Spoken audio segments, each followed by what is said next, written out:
All right, we made it to the back garden. That's what it looks like from afar. You can see that the plants are looking lush. We have a we have a self-sown Gara right here. I just decided to leave it there. Some of the sedums, John Creech sedum, have died back. It's just been too wet for them. Anyway, that's okay because they'll flush back. This is a dwarf Yaupon holly, which I don't think I've ever talked about except for one video. It's putting on some nice growth, putting on some good with growth. And the fall cypresses, they always look good. So, and they have been getting so much bigger. This is what the Batisha looks like at this time of the year. Doesn't look bad, but it is kind of floppy.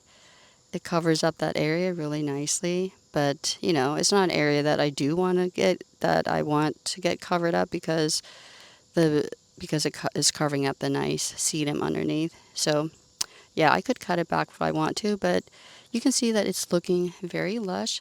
This whole side right here, you have the lemongrass, and there's another one right there. So everything is looking very lush over here. The azalea has flushed back really nicely. And you can see the lamb's ears, they could use some good pruning. I did come, oh, there's a mosquito's about to bite me, whatever.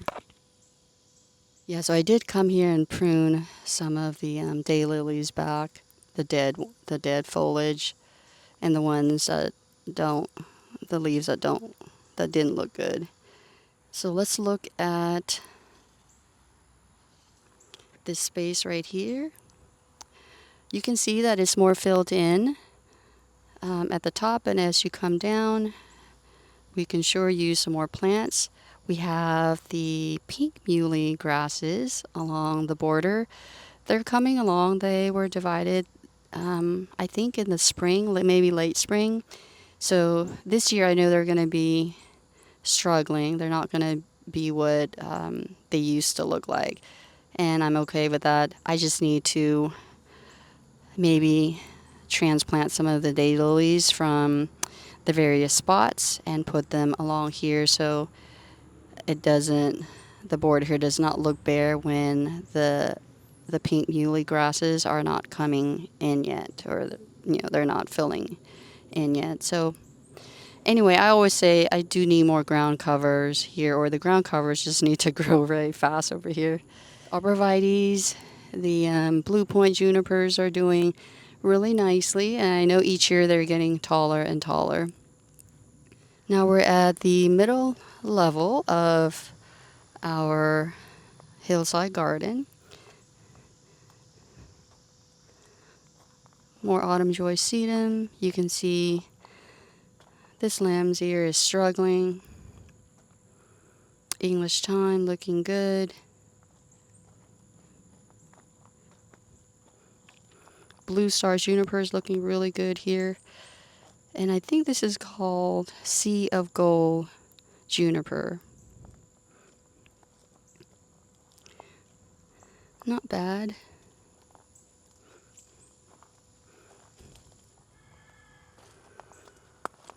So let's look at it from this angle. Not bad. This is the part that I do love to walk around here, even though this blue point juniper is getting some size. I think I planted it close on purpose because I wanted to do some kind of, I don't know, like arbor-like thing to stretch this or something like that at the time of planting this. So I did have I did have a goal for this, or an objective for putting it close to the pathway here. I just don't really remember now. But yes, I think I do remember it now that I wanted to do something interesting or creative over here to create like a arch or something like that. But the way that it's growing, I don't think that will be possible, unfortunately. All right, so we're at the top of the hillside garden. So a couple of you mentioned that I should keep this Coreopsis here. So because of your suggestion and your feedback, I will leave it here and will likely move the other one with the red center somewhere else, maybe on the opposite side. So we're keeping this here, and look at these basils. That's the other thing I should mention, that they really attract pollinators. Different pollinators, wasps, bees. I've not seen any butterflies enjoying the blooms here. So we got two, and then a few more here, or a couple there, and then a few more on this side. The blackberry, they're existing. They look fine. I did prune them back. The top don't look, the top foliage doesn't look bad, but you know, they're ready to say goodbye for the season, I think. The blueberry still, the foliage still looks really good, but I think it's ready to say goodbye too. There's a few blueberries that are still attached. I left them here after, harvesting a lot. Left them here for the birds, wildlife, but I don't think I've seen them eat anything from here. There is a mosquito that's swarming around me here. Let's hold on for a second. And let's look at it from this angle. You can see the zinnias are floppy and they're blocking the pathway, or the path here. But yeah, poor them. They go through a lot of stress. Now the leaves don't look good. And with strong wind and water combination of both, they get really floppy. Look at this Compacta holly, I believe. These are them. They're looking so good each year. I've not pruned any of them. On this side, look at this craziness. So they were covering the path, so I had to put them back there. So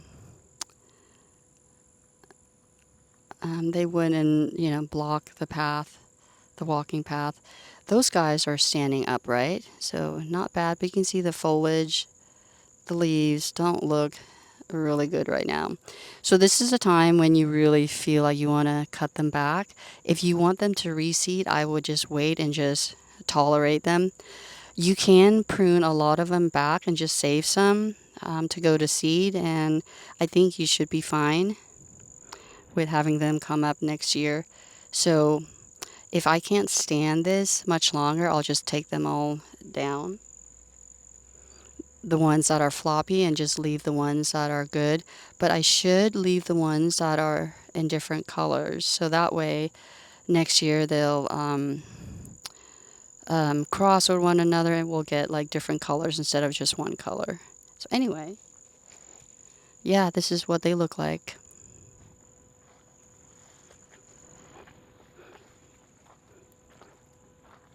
This is it from this angle.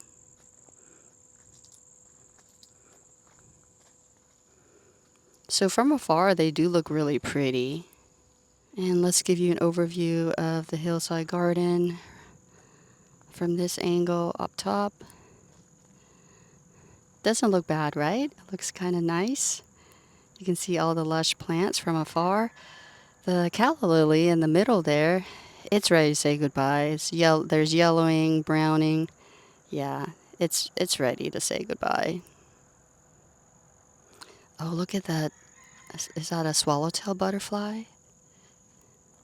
Let's get up close.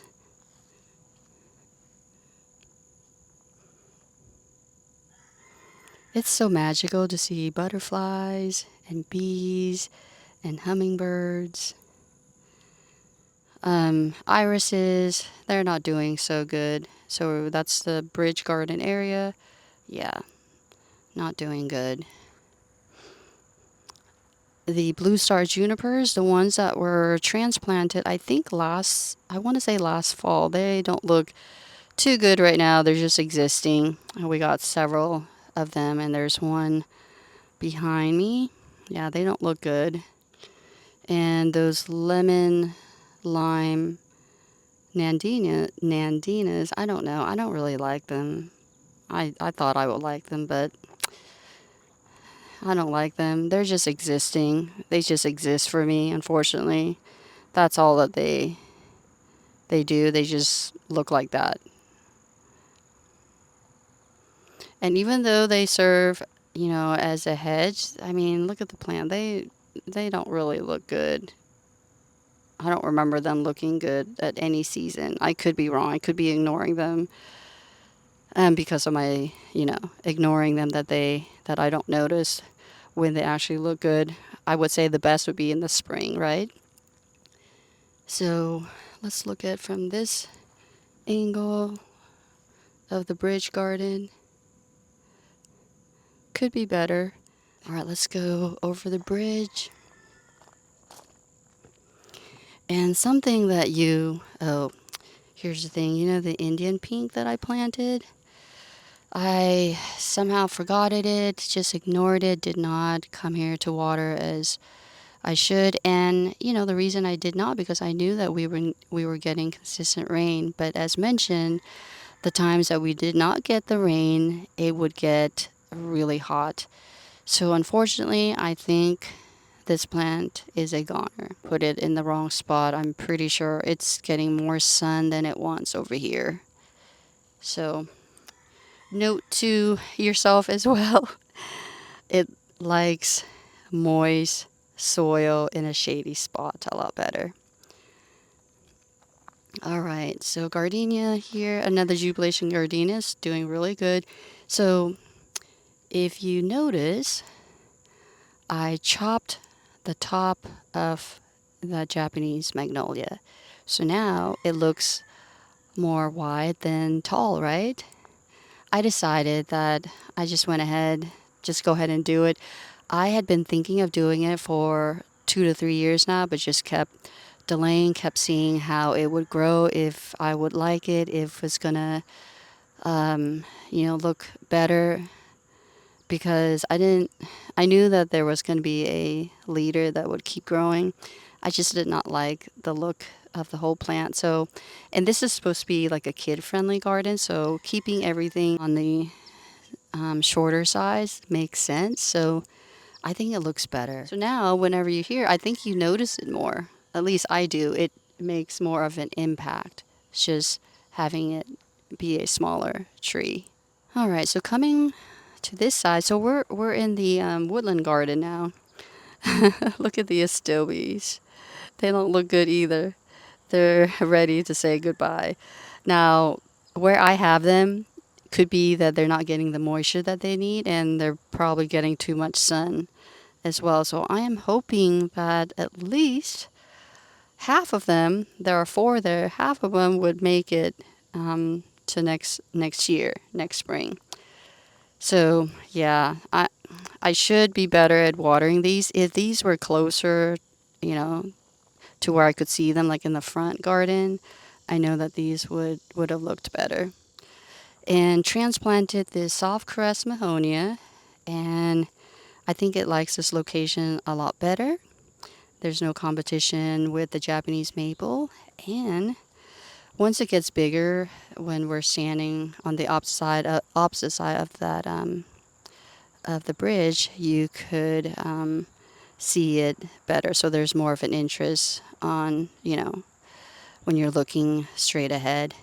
And also transplanted this Radican Gardenia as well. I think that this is in a bad spot because it's low to the ground, and we get lots of leaves here. So yeah, I'm gonna have to move it again to a spot that it could be admired and enjoyed a lot better. don't look at the path. It's I just have not had the chance to come and do anything over here. This is a native azalea, produces beautiful pink, not pink, white flowers, and this was late to the bloom show. So just saw this maybe a few weeks ago. I did take some videos of it, and I'll put it on the screen for you.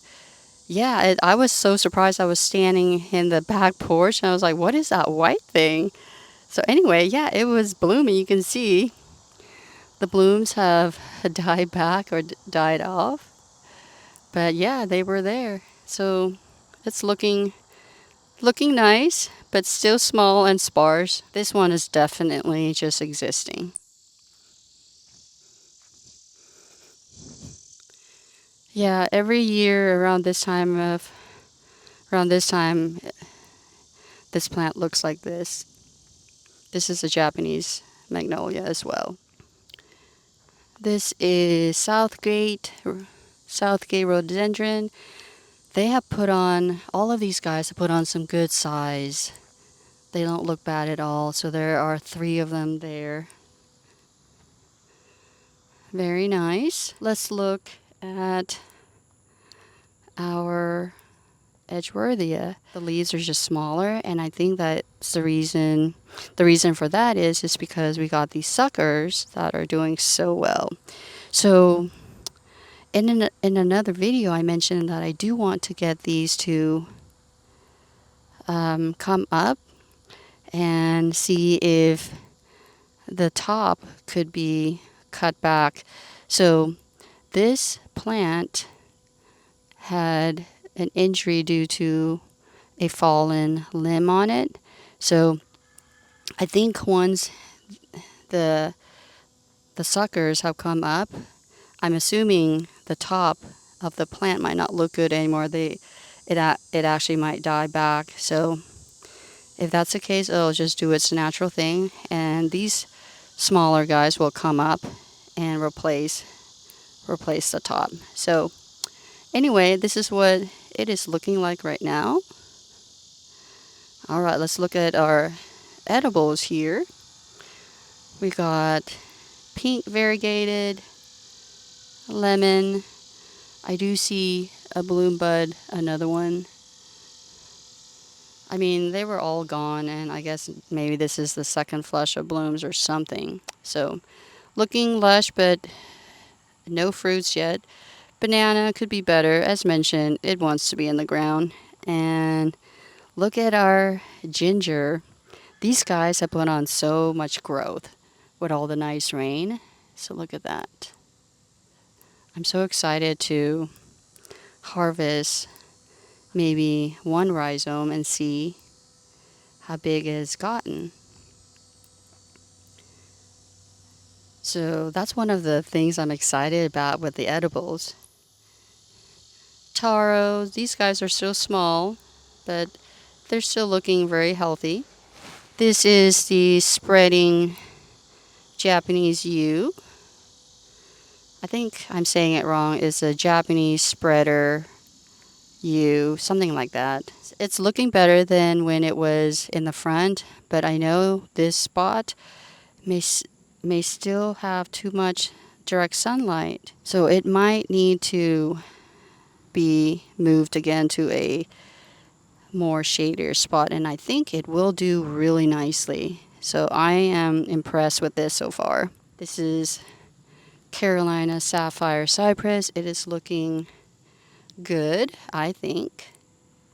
You can see the blue of it. So still going, and I think in the winter I'm considering moving it to the front so it could be enjoyed better, just because it's a topiary.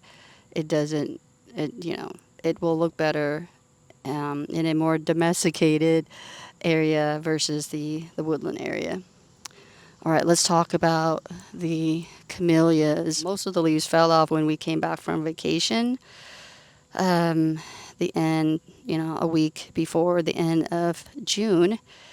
And I do not know what happened. I thought maybe the deer ate some of the leaves, but Nope, a lot of the leaves are down there, so it's flushing back. I don't know. It could be the stress of being transplanted. I'm not sure. So it's nice to see it coming back. Now this one, I did not notice until maybe a week or two after we came back. And I came over here and like, what is that brown thing? So I don't know. I don't know what's going on. I think maybe a few weeks ago, I did come and pinch the bottom there to see if it was still green. It was still green at the time. So let's see if it's still alive. It would be sad if it died.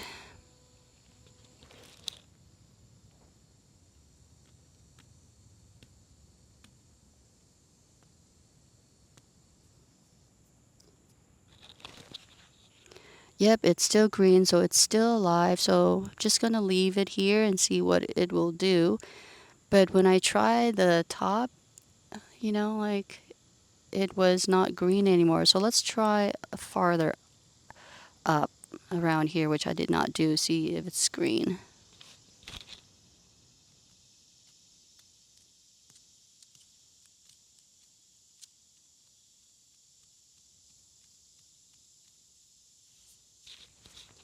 All right, good deal. It's still green right there too. Just keep cutting back. If I get to the brown, I'll just keep going down until we get to the green part. So there might be hope for this plant. The best looking one would be this one right here.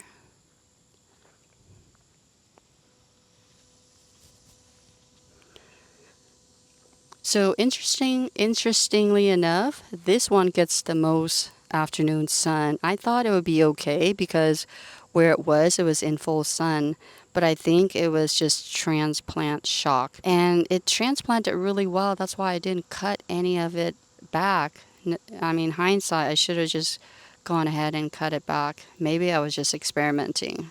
I don't remember anymore.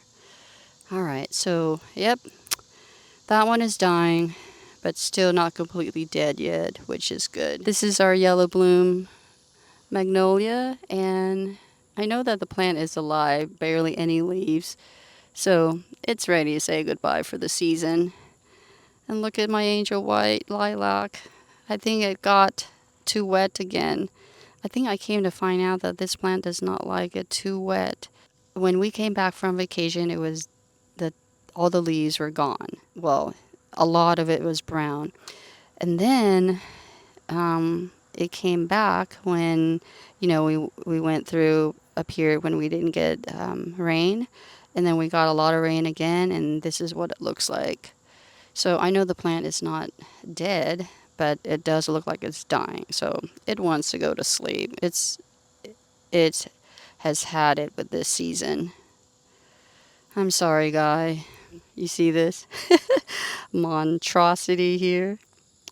This is the cut leaf coneflower. This is what happens when you let it do its thing. It grows so tall and then it gets floppy. It's very fragile. So when you get a wind, rain combination of those two, this is what happens.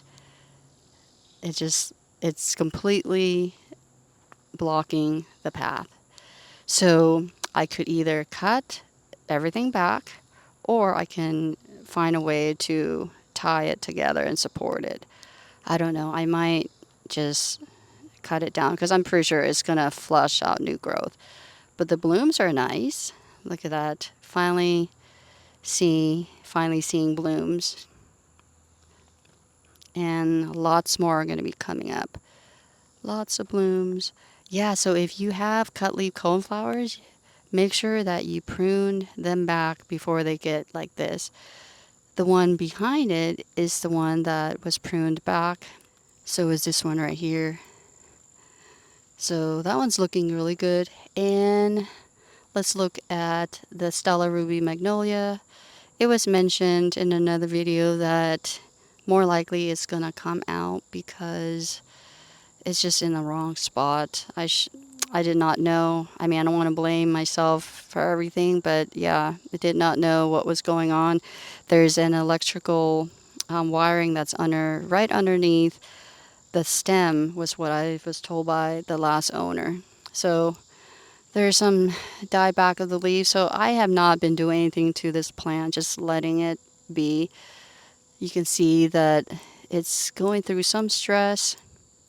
It's definitely getting bigger. I would say it's a good 15 feet, at least 15 feet. I was thinking of pruning it up somehow and make it design-wise make it look better, make it fit. But I mentioned to my husband, and I think, yeah, he wants to have it removed because our leach field is very close, and the electricity runs underneath where it's planted, so that's why. Anyway, from afar, looks good. Looks very lush and green. You can see the irises, daylilies, they're ready to say goodbye. They're just existing right now. The rose is just existing right now. I just don't like it. I usually prune it back in the summer and get a nice flush of beautiful growth and beautiful blooms in the fall. So I will do that again this summer sometime to get all that nice growth and blooms in the fall. Anyway, let's come this way. Continues to look good from afar. We have zinnia there, got bee balm.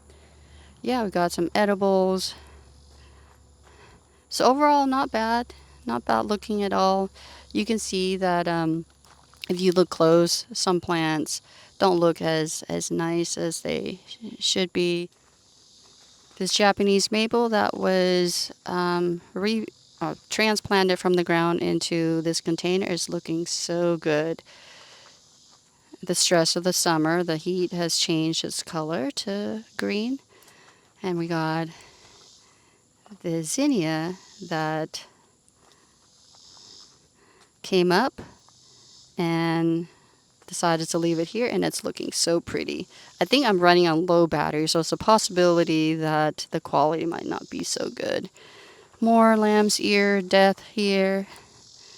More death over there. I just kind of been neglecting that bed altogether. Here, I think it just got too hot. Didn't do really anything to it. But it's okay because it will mulch this area really nicely, even though it might not look as good. More edibles. Sunshine ligustrum still doing pretty good. It could be better. But yeah, I went through a lot of stress. This space looks really good with the lemongrasses on either side of the path. And more lamb's ears.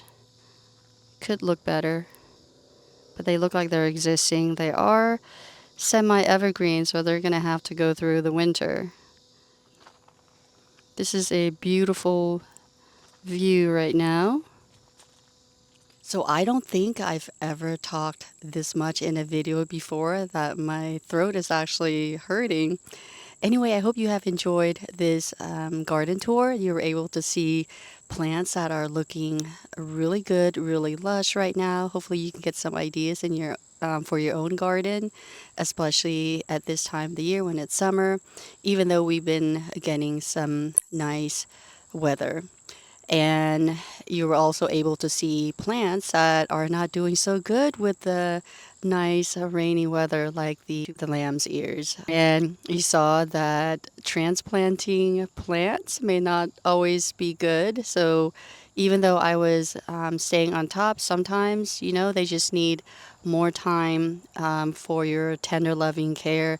Maybe more than a month. In that case, I think I would need to take care of it for at least a couple months or so. So, yeah, especially when the plant is a lot bigger. Let's see what else. And like what plants are just existing. Usually they are the perennials, deciduous plants that, like shrubs, for example, like the angel white lilac. They just need to go to sleep. They're ready to say goodbye. So please tell me, like, what plants are doing great in your garden, what plants are just existing, and what plants are dying right now. And let me know your weather condition, because I know a lot of us are experiencing different weather conditions. It might be too dry, too wet, all the above, crazy wind, wildfire. With gardening, you know that we are at the mercies of the weather. Anyway, thank you so much again for watching this video. If you are new here, my name is Terry. Welcome to my channel. If you are a returning subscriber or viewer, thank you for coming back. So with that, I hope this video has been helpful and informative for you. So until the next video, I hope you take care. Bye for now.